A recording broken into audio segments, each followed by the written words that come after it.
Thank you so much for those that are able to be here virtually in person with us today. Very happy to have Anthony, Tony, LaNasa back with us, the CPA CFE Managing Principal of the Columbus HW&Co CPA and Advisors firm. And Tony's back today to talk to us about PPP, EIDL, SVOG, ERC, CAA, ARPA. What is a nonprofit? How does a nonprofit keep all of this straight, which is a fair question to ask. So it'll cover high-level requirements of nonprofit relief from the CARES Act, the CAA 2020, the ARPA 2021, and the discussion will focus on updates and changes provided in late 2020 and the first quarter of 2021, specific to nonprofits. And then if you qualify and have not taken advantage of this relief provided to nonprofits, you'll want to hear about it now, which is maybe why you're here. So with that, I will hand it over to Tony to take us away here. Thanks, Matt. Thanks, appreciate it. Good morning, everybody. I'm going to keep this informal as much as we can. If anyone does have questions, Matt, if you see anything come through, don't hesitate to just interrupt me. As Matt said, I'm a CPA, so I'm all on the technical side, obviously the numbers, tech side. So, this presentation today is going to be, high level, but it's going to be into the weeds a little bit as well, just so everyone listening knows exactly if they do qualify or if they don't qualify, or if they can participate, if they can't, or they can't participate in these different relief programs. Hopefully, a lot of you have already done so in a few of these. Hopefully you've heard of most of these programs. The last item we'll talk about, and thanks, Matt, for the introduction. Just on the firm here, HW & Company, our office is in Westerville and Columbus. I appreciate the invite from Matt. You can just see some information. We do a lot of work with nonprofit here in Columbus. We have offices up in Northeast Ohio as well. We do have a nice resource center on our website, and we post probably, a half a dozen articles a week just on updates with all of this stuff that Matt talked about, what we're going to talk about today as well. And then, if there's questions, as I said, just, try to include those questions in the chat, and we can try to get to them at some point here.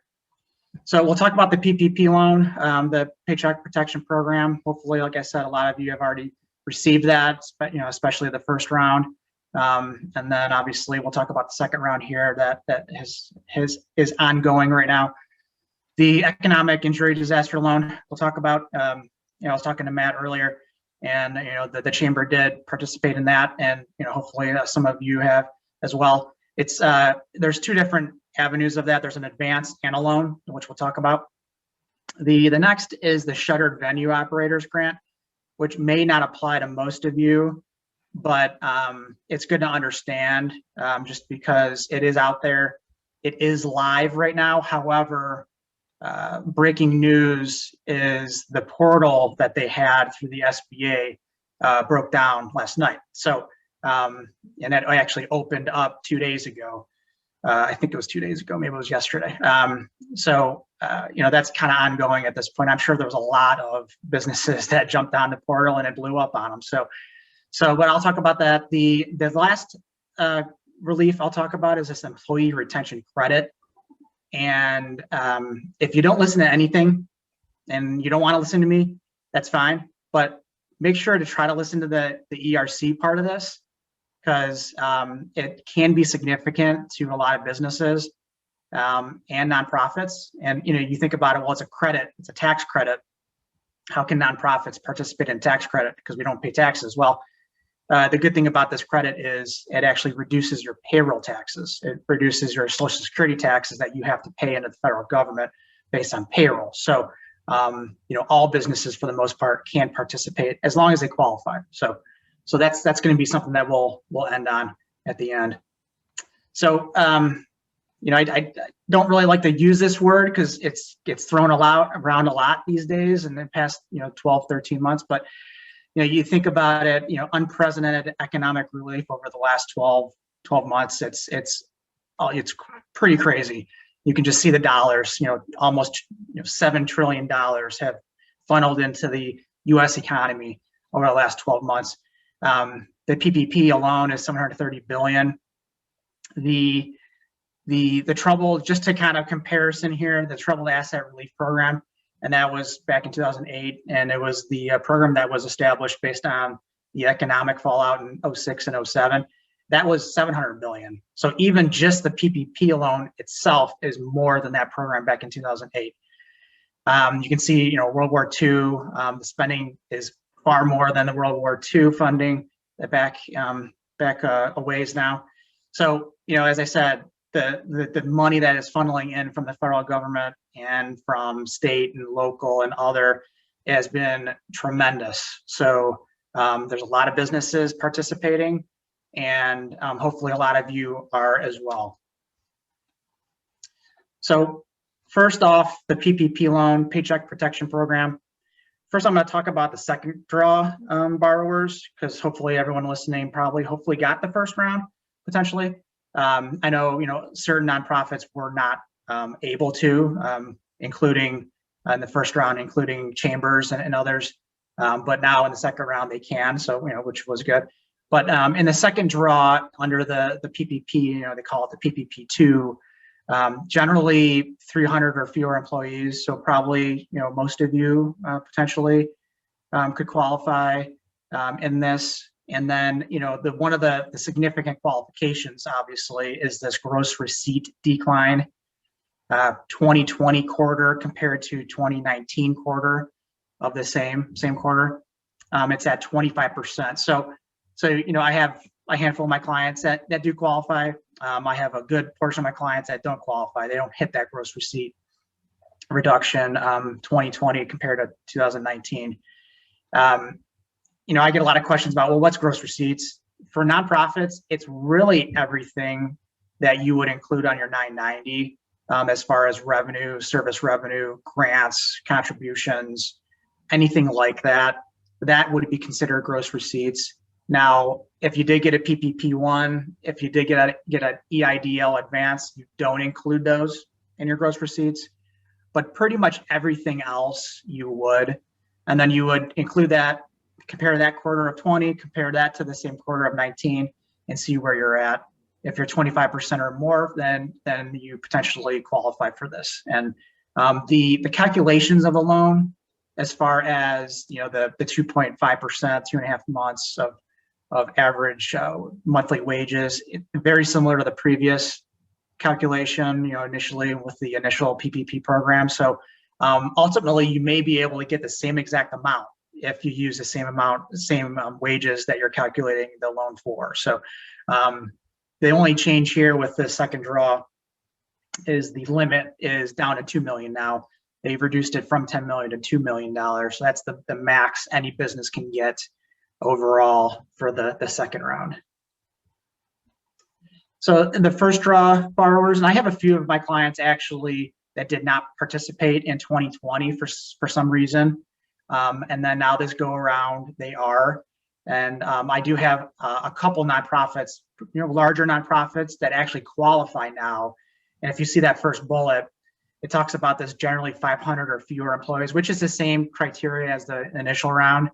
However, for nonprofits, there was a lot of lobbying going through Congress with this act back in December, where some of these larger nonprofits were not able to get the PPP loan. So they wrote into the law where nonprofits, if they have more than one location, and they call it physical location, if they have 500 employees or less per physical location, they could participate. So as I said earlier, I do have actually a couple clients that actually qualified now under that change under the law, which was nice.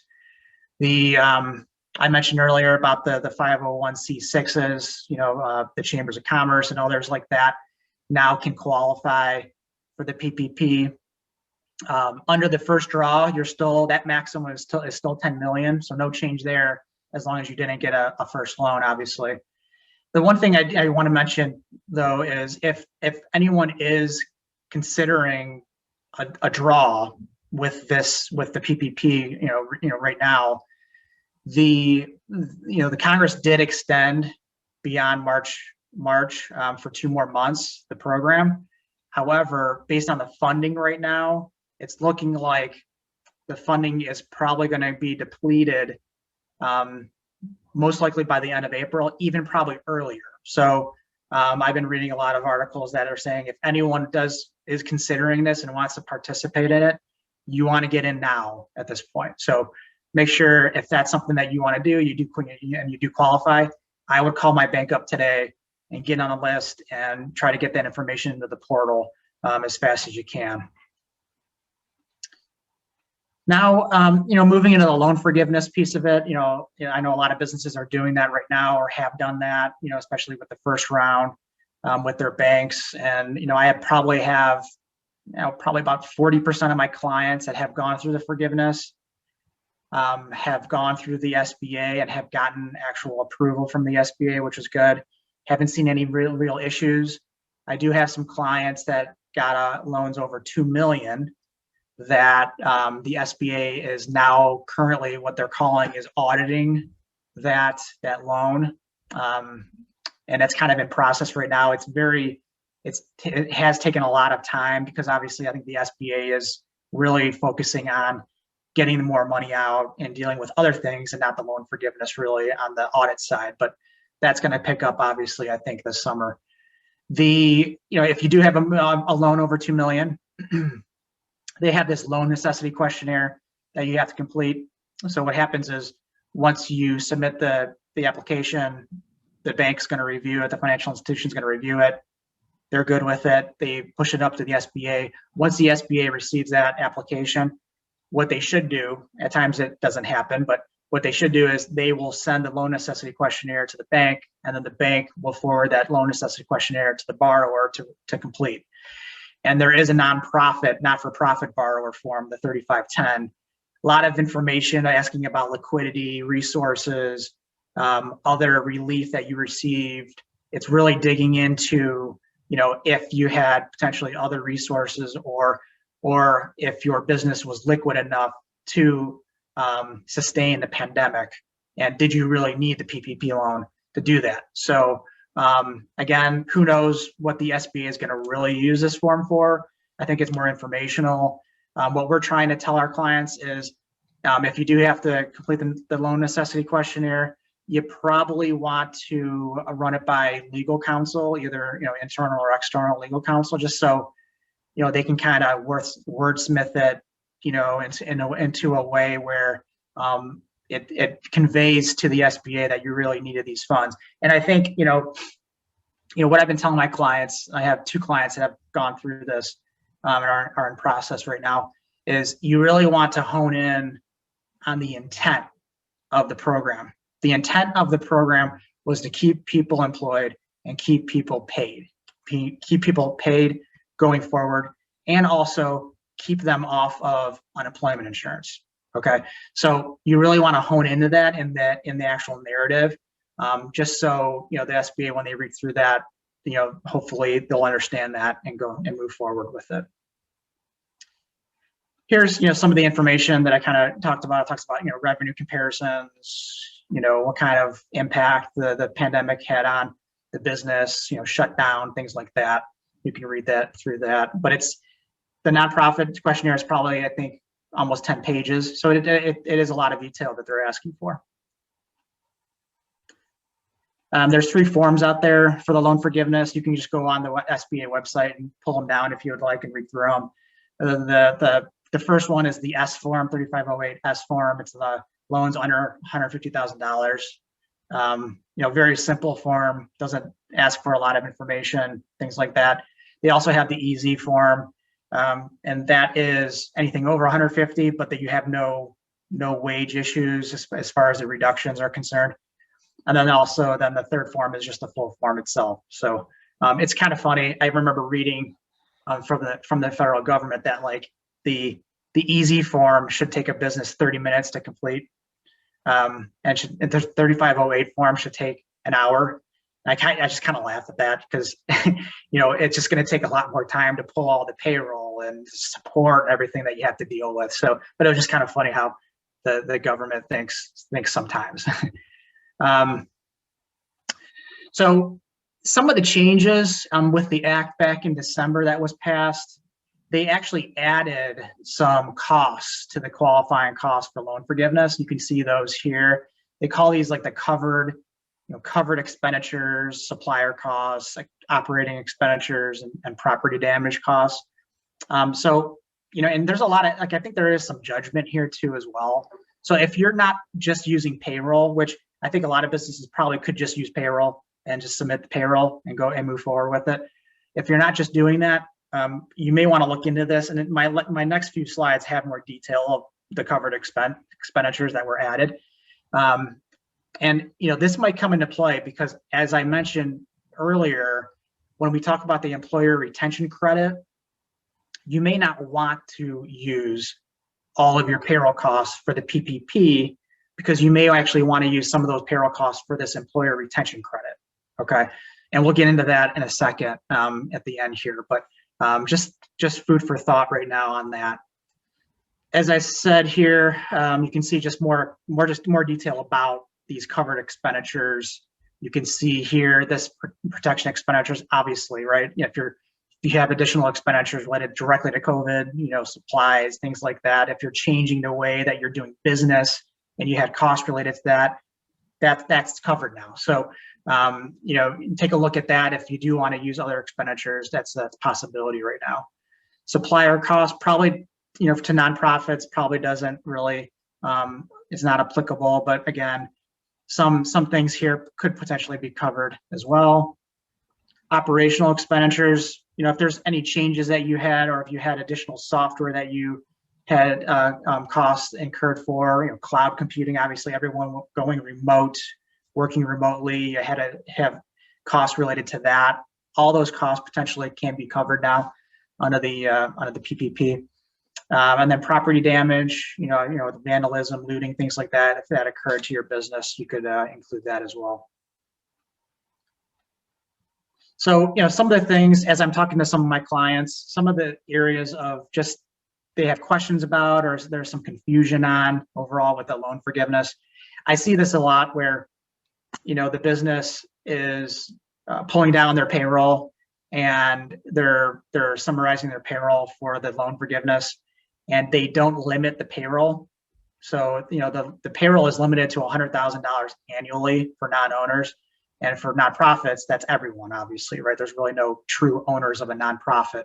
So, you really have to make sure that you're limiting that payroll overall for some of the higher compensated employees. You can see here, it depends on your covered period that you're using. So the 8 to 24 weeks. So it depends on the actual weeks that you're using overall. So, so take a look at that. Just make sure you're doing that right. You can use the 8 weeks up to 24 weeks, anytime in between. That was a change with the act back in December that was approved, that was written in the law. The FTEs, those are full-time equivalents. And, to confuse things more, the SBA changed what full-time equivalents were. Previously, based on the Healthcare Act, they said that, FTEs is based on 30 hours per week on average. Well, here under the loan forgiveness for PPP, it's actually 40 hours. Okay, so you have to kind of determine what your FTEs are related to that. You have to compare your FTEs then from the covered period to this, what they call as reference period previously. Make sure you don't have any reductions in FTEs, things like that. There is a lot of safe harbors that are included in the instructions, where if you do have a reduction because potentially the pandemic impacted you significantly, then there's some safe harbors that can pull you out of that reduction potentially. So just think about that. Also, if you do have reductions in the end, and say it's 10% reduction, well, that 10% reduction comes off of the qualifying expenses. Okay, it doesn't come off the actual loan, PPP loan. So say if you have a loan for $200,000, but you include say $400,000 of qualifying expenses, well, that 10% will come off the $400,000. So potentially you would still get full loan forgiveness even if you had a reduction in FTEs. And then, as I said before, this employee retention credit now does come into play now with the PPP. So you have to really if you do qualify for this credit, you're going to want to kind of understand it and see what you can do to maximize the credit, as well as maximizing your loan forgiveness overall for the PPP. This slide, it's mainly for, this is really mainly for for-profits, but it's good to know for you guys too, nonprofits, because you may have other businesses and other things too. But the deductibility was approved now, so the loan itself now and the forgiveness is not taxable overall. So that was a good thing. Obviously, that was written into 2020 from Congress. You can see other things here.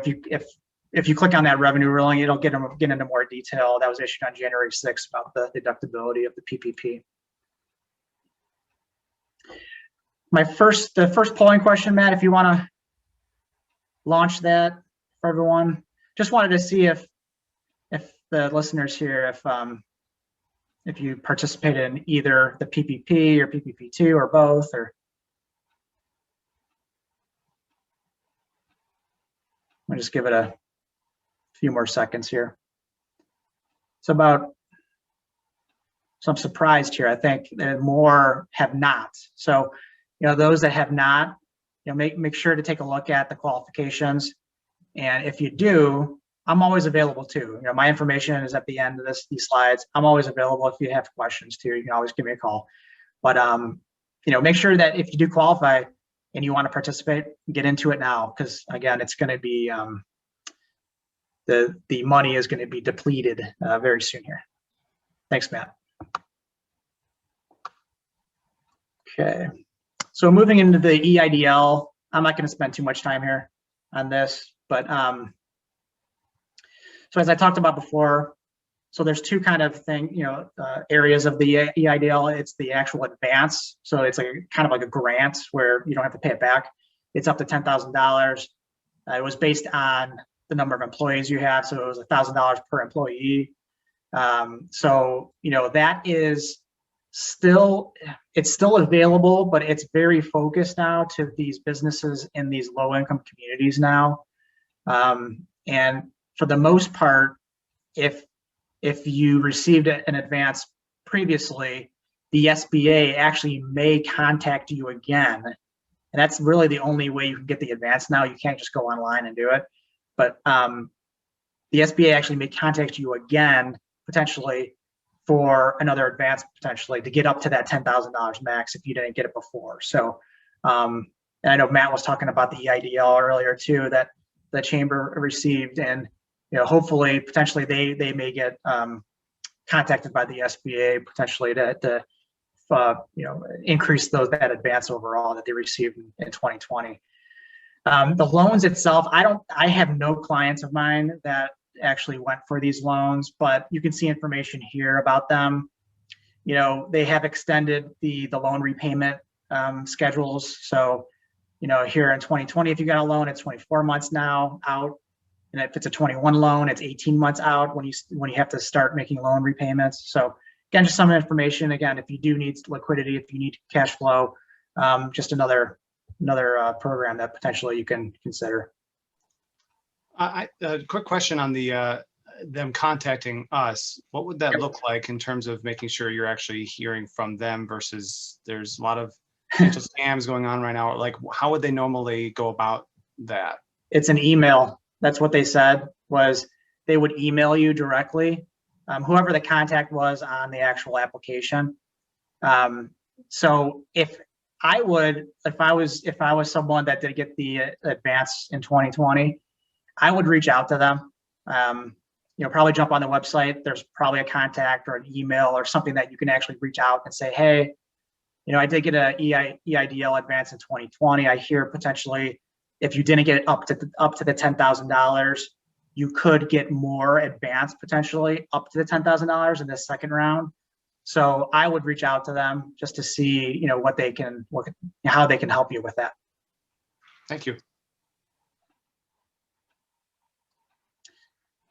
Now the shuttered venue operator grants, I'm not sure if it applies to the many on the Zoom meeting today, but just quickly, this is brand new. It's a brand new program.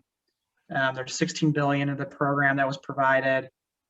These businesses qualify if they had a 45% gross or more gross earned revenue decrease overall compared to 19. Yeah, the max is 10 million. This is a grant, okay? It's not a loan, it's a grant. So it's, you just get the grant, you receive it, you use it, that there's no other, that it's not like you have to pay it back at all. It did open on April 8th, which it opened yesterday. And as I mentioned earlier, the portal blew up on all the businesses that try to log into it. So I think they're working through that right now on the SBA, and hopefully they'll get that fixed. But you can see some of the entities that qualify. Just like obviously it's the live venue operators, the museums, so some nonprofits obviously can participate in this, and that's why I mentioned it here in the Zoom meeting here. But again, it's very focused obviously to these venue operators. And it's, if you read through like the qualifications, it's really to businesses that have a performance, so have an audience that we're obviously in 2020 and now even they don't have those performances anymore. So it's really honing in on those types of businesses. Tony, do you happen to know how long they would have been in existence? Is it because I know that sometimes they've been capping that where you have to have been a museum or something that's been open for a certain amount of time. I'm just thinking about our Harding Museum that they're waiting to open. The grand opening still can't occur, and if they would be eligible for something like this. Right. So they do have to be in operation as of February 29th of last year. So they have to be in some sort of operational. Now, what that means, they don't really, define that. But if you have a business, if you were operating as of that date, you qualify as long as you qualify under the criteria of the grant. You waited one slide. No problem, Matt. No problem. I heard a Could question. I ask a question, Tony? This is Nancy. Hey, Nancy. We are kind of a unique facility. We're all run by volunteers. We have a historic home. It's attached to our rental venue. Of course, we were shuttered the entire year. When you say performance, I mean, would something like that, I mean, we're kind of like, I would guess, a banquet facility, but it's very low cost for rental kind of thing.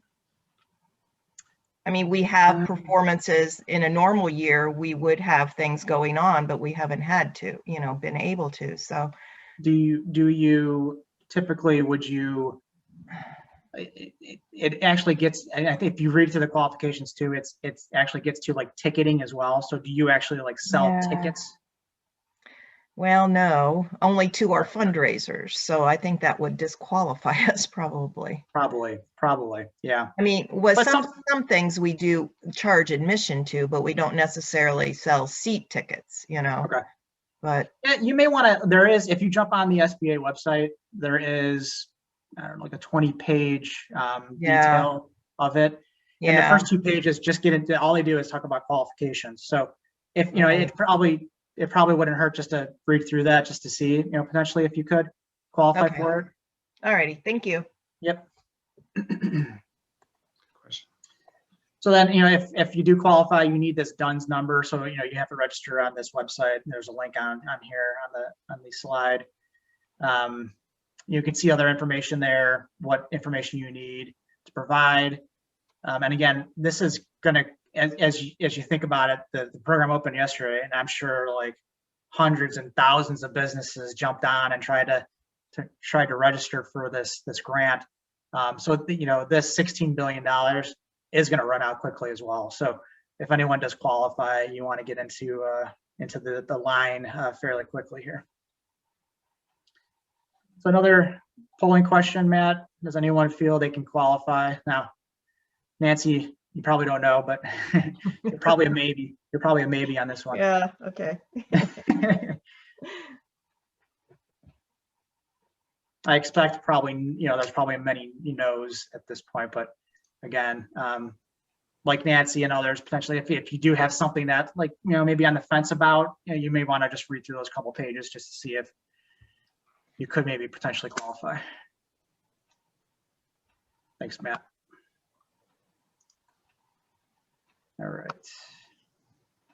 Okay, so getting into the meat of this now. So the employee retention credit, I have about 20 minutes or so before maybe some questions here. So the employee retention credit. So very important for a lot of businesses. I actually had 2 calls this morning just on this with my clients.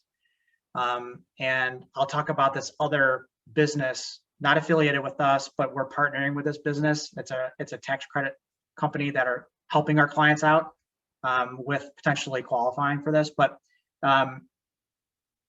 so, you know, the focus of this ERC was not there back in 2020 because in the CARES Act, in the actual law, if you received the PPP loan, you did not qualify for the ERC. You couldn't get both. But with the act that was approved in December of 2020, they changed that, and they actually businesses could retro back to 2020 now and get the credit in 2020, even if you got a PPP loan. So when we heard that, we were like, wow, this could be huge, especially for a lot of businesses that were impacted by the pandemic. Okay, there is 2 qualifications, and it's either or. You don't have to qualify for both. It's just one or the other. The first is this fully or partially suspended or shut down of operations, and it has to be based on a government order. Okay, a lot of my clients read that and say, well, we didn't really shut down. We were sort of, you know, we were operating. We were sort of considered an essential business in Ohio. We probably don't qualify. Well, there's a lot of businesses that do qualify, even though you think you don't. So that I'll get into that in a second here. Then the other one is this, again, getting back to those gross receipts reduction, where in 2020, it's a 50% decline in gross receipts compared to 19 by quarter.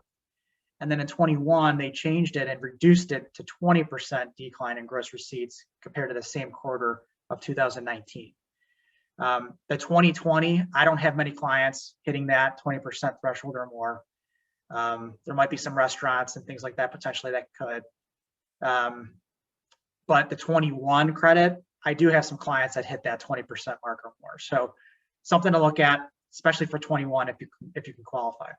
But again, if you don't qualify for 2020 or 2021 for the revenue and the gross receipts reduction, you potentially could qualify under this partially suspension shutdown of operations. Okay, and I'll talk about that a little bit more. Just getting into the more of the meat here. You know, if you do qualify, you go through all this stuff and you do qualify. There's these qualifying wages that you have to include. Now, the big key to this is you can't use obviously the same wages that you use for PPP or other credits for this credit. All right, so you have to kind of track all the payroll, how you're using it, and how you're actually reporting it back to the SBA or the IRS based on all of this relief. So that's the key here. But there's a distinction between large and small employers. A large employer it's based on, if you're considered a large employer, it's considered wages for employees not providing services for you. So that would be either, you know, they're on sick leave, they're on vacation, PTO, they're on furlough, you know, you furloughed employees, they're not working for you, but you're still paying them, things like that. If you're a large employer. If you're a small employer, it's all wages. And we'll get into what that means. Like what is a large employer? What's a small employer? You can include health insurance costs as well. So employer paid health insurance for the employees. And as I said before, you can't double dip in these wages. So you can't use obviously the same wages for the other relief of the program. So in the slides, there's this link to this walkthrough. You know, we call this, it's an eligibility tree or a decision tree, however you want to call it. I'm going to bring that up here. So everyone see that? Okay, so, and this is available. You can just log, you know, go into that, click on that link, print it out if you want it, save it. It's a PDF, so you just save it to your computer. But this is kind of, it's a nice little walkthrough of just the credit. and the qualifications, what it means if you do qualify, everything else. So if you just start at the top, I kind of want to run through this just kind of step by step. So like, obviously you have to be operational in 2020. That's the first step, right? You do. Okay, well, you're operational, good. If you had affiliated entities, so for nonprofits, if you're considered affiliates, if you have affiliates, then you have to include all of your affiliates together for the tests of the qualification. So make sure you're doing that. So moving on from that, then you can see that the two tests here. So the test one, as I talked about, full or partial suspension. Test two is that gross receipts reduction. If you qualify for one of those, you move on. And again, I'll speak on that partial suspension here in a little bit. Then, you qualify for one of these, then you move on. Okay, well, all right, include the wages, include your health plan expenses. You can see the time periods of that. So if you qualify in 2020, it starts as of actually March 12th and forward. 2021, it's all year if you qualify, all wages, okay? You move on from that, if you have what they call is these related party individuals, but for nonprofits, typically you don't see that. So that's kind of probably doesn't apply for nonprofits really. The calculation of large versus small employer, it's based on full-time employees, okay? And it's based on 30 hours per week. So you would go through your 2019 payroll by employee and determine your full-time employees based on 30 hours, average of 30 hours per week for the year, okay? And then you would calculate that. So you have a number, you get a number of that full-time employees. Then you determine, okay, well, what does that mean? Well, if you move to the left here, large employer, and you can see it changed from 2020 to 2021. A large employer was greater than 100 employees in 2020. In 21, it's greater than 500 employees. All right, so probably many of you on this call, you're probably considered a small employer, which you can see here on the right side. You're smaller than 100 employees in 2020, smaller than 500 employees in 21. What that means is, as I said before, is you can include, if you qualify, you can include all wages, paid or non-servicing wages or servicing wages. So all wages that you pay out. You can see here what the actual qualifying wages are. So it's actually $10,000 per employee. In 2020, it's for the whole year. In 2021, it's per quarter. So the IRS significantly increased the credit for 21 for businesses that qualify. You can see here. And you can see as well, the next box here, the percentage of the credit. In 2020, it's 50% of the $10,000, up to $10,000 of wages per employee. So $5,000 of credit per employee, period. So it's $5,000 for 2020. In 21, it's 70%. So if you have $10,000 of qualifying wages per employee, then it's $7,000 per employee. However, it's per quarter. So it can be significant dollars overall to businesses here in 21. The last items here, it just talks about how you claim it. So you can qualify for it, you calculate all the payroll, what the credit is, and then how you qualify for it. The good thing about this credit is you can actually, if you do qualify and you calculate your credit, you can either reduce your payroll taxes or stop paying payroll taxes day one of when you actually qualify. So today, if you go through this calculation and qualify for it, you can stop paying your payroll taxes today and then file your 941. Say it's the first quarter of 2020 or 2021, you'd file your 941 by the end of this month, and you would include your credit on that 941. And that's how you actually communicate the credit over to the IRS. If you qualify for 2020, you actually would do, typically what you would do there is you would amend your 941 for 2020, claim the credit for 2020, and then the IRS would cut you a check for that credit. and you would get paid out. Typically, the timing of that is like about a month and a half to get that money back from the IRS. Just getting back to that partial surrender. Okay. So, you know, if you kind of, I think the first thing you do is you go through the revenue test, the gross receipts test, and that's what you do first, because that's the easier thing. That's less judgment, right? It's your revenue. If you meet that qualification under the gross receipts, you're good to go. If you don't, then you want to move forward and say, okay, well, can we actually qualify for the full or partial suspension of operations? And as I said before, a lot of my clients, I talk to them, they say, no, we didn't really shut down. Like, we operated throughout. We're sort of doing the same thing. Yeah, the pandemic impacted us because we had less activity. You know, I have some nursing home clients, obviously heavily impacted, but they were still operating throughout, right? So they don't think they qualify for this. Well, lots of businesses potentially can qualify. And, you know, we have, as I said earlier, we partner with this tax credit firm, and they're called Synergy Partners. And they've actually been working with this credit for 10 plus years. This credit is not new based on the pandemic. It's always been around, and it's based on natural disasters. You know, if a natural disaster came about in the US, businesses that were impacted could potentially get this credit based on that. And it actually came out of Hurricane Katrina, 15, 20 plus years ago. And that's how this credit was created. But they've been working with this credit for many years, very knowledgeable. You know, I've been steering them to some of my clients that potentially could qualify for this suspension. For the most part, they think that with the conversations we've had, for the most part, they think they could qualify under this partial suspension. You can see some of like the items, like where, did you have limited capacity overall?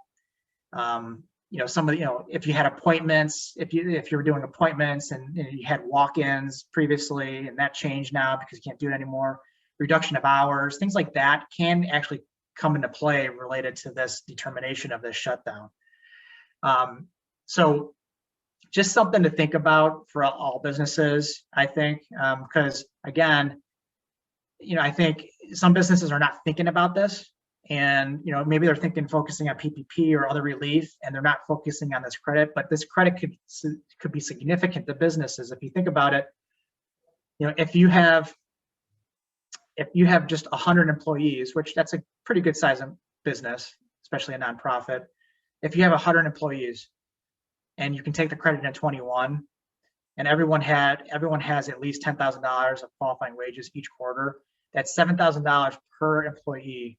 So if you calculate that out, that's $700,000 potentially of a credit per quarter that the business can get. And all they have to do is reduce their payroll taxes, and then if the credit is beyond what the payroll taxes are that you had to pay in, the IRS will cut you a check because it's a refundable credit. It's not just up to the payroll taxes you pay; it's beyond that as well. So just something significant that I'm speaking to a lot of my clients about right now. If anyone potentially thinks they potentially could qualify, or maybe there is something here, let me know. I can always get you in contact with this tax credit firm. They're really good people. It seems like they, if you don't qualify, they won't do it for you. They also, what they do is they write a report for you. And what they do is they have a narrative about why you qualify. And then they would include, what they're going to do then is include government orders behind the narrative on why you qualify and supporting that decision of qualification under the suspension. So, and also too, if the IRS ever came back to you and audited the credit, they would defend that. They would also defend that. And from what they've told us is, a few IRS have come and audited, not that many, it's very rare.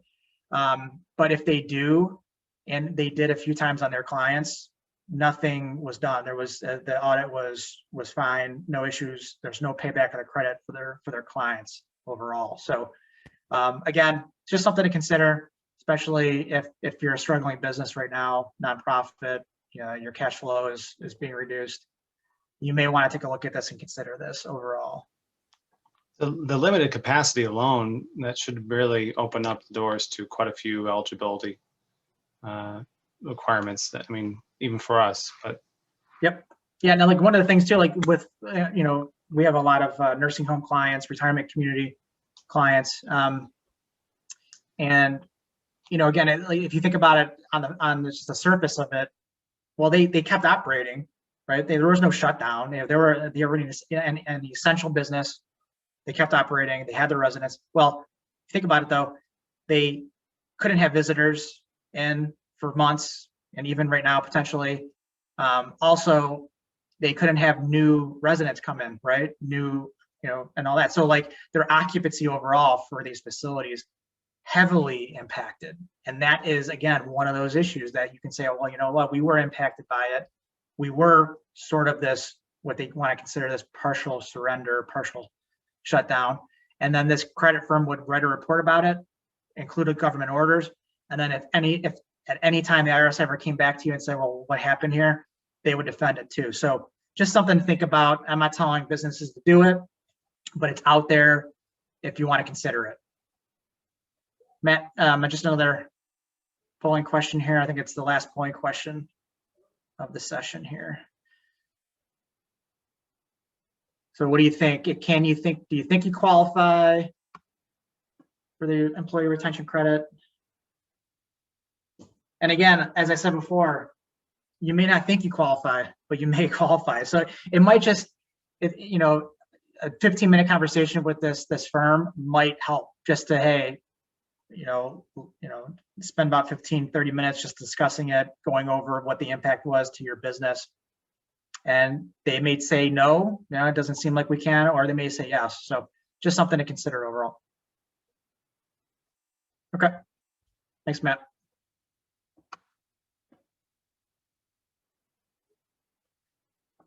Okay, so any questions at all? I think we have a few minutes here in the hour. If there's any questions about anything, you can pose any questions at all on anything else. We have a lot of clients that have received a lot of other relief on the healthcare side for provider relief funds and coronavirus relief funds and all this other relief that was provided by the CARES Act as well. So any questions, Matt, do you see?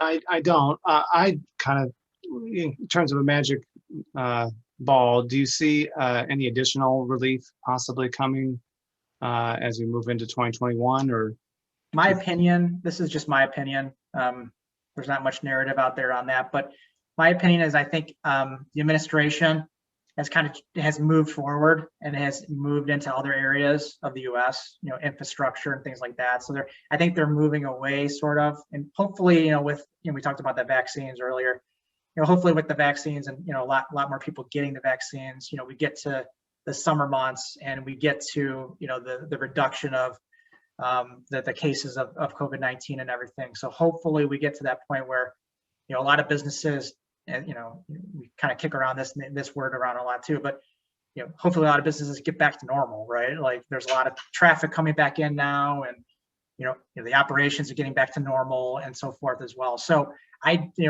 my opinion, I don't see any focused business relief probably going forward, unless again there's a spike again. We get into the fall, it spikes back up, potentially things like that, that maybe potentially that the administration could funnel more money in. Other than though, the PPP loan, as I talked about, that's going to run out, but they extended that program. I could see potentially more money going into the PPP program because, I just don't think it's fair. They extend the program, but then it's going to run out before the end of the program. It just doesn't make sense to me. So I can see potentially some more dollars going into that. But other than that, or other new programs, I don't see much else potentially if we move forward in the 21 here. Well, thank you, Tony. The poll was a little surprising to see so many hadn't taken advantage of the PPP that are on this. So like Tony said, feel free to reach out to them or your financial institution and and see about your eligibility for that. It was a pretty, coming from actually going through it ourselves, it was a pretty simple process. And the money came into our account very, very quickly afterwards, and we were able to allocate that for payroll. So it's not a very painful process to go through it, and certainly it's helping us for sure this year. But again, thank you to Tony, and I'm not seeing any other chat questions, so we will convene here. But thank you again for those that were able to make it to the virtual session and those watching the recording. And we will be back for Nonprofit Council in 2 months. The goal for us is to start having in-person meetings again, probably in August or September timeframe. Is again, that's assuming a lot of things are moving forward as they should. So that's kind of our goal. But until then, we'll keep these meetings virtual and all the other council meetings. But thank you again for those that were able to make it, and we'll see y'all hopefully in 2 months. Thank you. Thank you, Matt. Thanks, Tony. Thank you, everyone. Thank you.